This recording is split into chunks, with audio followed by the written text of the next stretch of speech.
যে আমি তার বক্তব্য যখন শুনতাম, তার মাথা নাড়ানো, তার হাত নাড়ানো, এটা দেখে আমি কলিজা দিয়ে এটা বুঝতাম যে তার এই কথাগুলো কোনো রকম নাটক বা মেক নয়, বরং হৃদয় উৎসারিত কথা।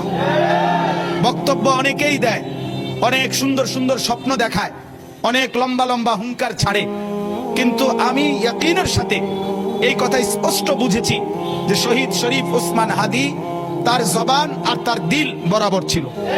সে হৃদয়ে যা লালন করেছে তা জবানে উচ্চারণ করেছে। অতএব আমি শুধুমাত্র এই এতটুকু কথা মনে করাইতে চাই, আজকে ভারতীয় আধিপত্যবাদের দোসররা, তাদের এটা মনে করা উচিত, ভারত থেকে তারা আমার দেশের জুলাই যোদ্ধাকে ঘাড়ে গুলি করার পরামর্শ দিয়েছে, মাথায় গুলি করে তাকে শহীদ করেছে। বাংলাদেশের জনসংখ্যা কম হতে পারে, তোদের ভারতের জনসংখ্যা বেশি হতে পারে, কিন্তু রব্বে কাবার কসম, আমার বাংলার 18 কোটি জনতা জীবন দিতে যতটা পছন্দ করে, তোরা বাঁচতে যতটা চাস বেটা। অতএব শহীদ শরীফ ওসমান হাদীর নিজের লেখা একটা কবিতা আছে, আমায় ছিঁড়ে খাও হে শকুন। সেই কবিতা শহীদ শরীফ ওসমান হাদী নিজেই আবৃত্তি করেছিল। সে বলেছিল যে আধিপত্যবাদের দোসররা আমার সারা দেহ ছিঁড়ে ছিঁড়ে খাও, কিন্তু আমার মাথা খাইও না, অর্থাৎ আমি মাথা বিক্রি করব না।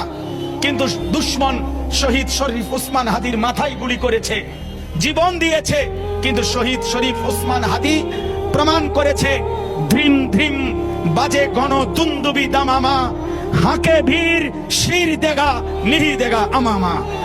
অতএব আজকে ইনশাআল্লাহ এই জমিনে আমরাও আল্লাহর কসম করে বলি, 18 কোটি জনগণের পবিত্র শিরায় 1 ফোঁটা রক্ত থাকতে আমার মাতৃভূমির 1 ইঞ্চি জমিন ভারতের বেঈমান তোরা নিতে পারবি না। এই জমিন 1 রক্ত নয়, 1 হাদী নয়, লক্ষ কোটি হাদীর রক্তের পবিত্র জমিনে প্রয়োজনে খুন ঝরবে, কিন্তু আজাদী থাকবেই থাকবে, থাকবেই থাকবে, থাকবেই থাকবে।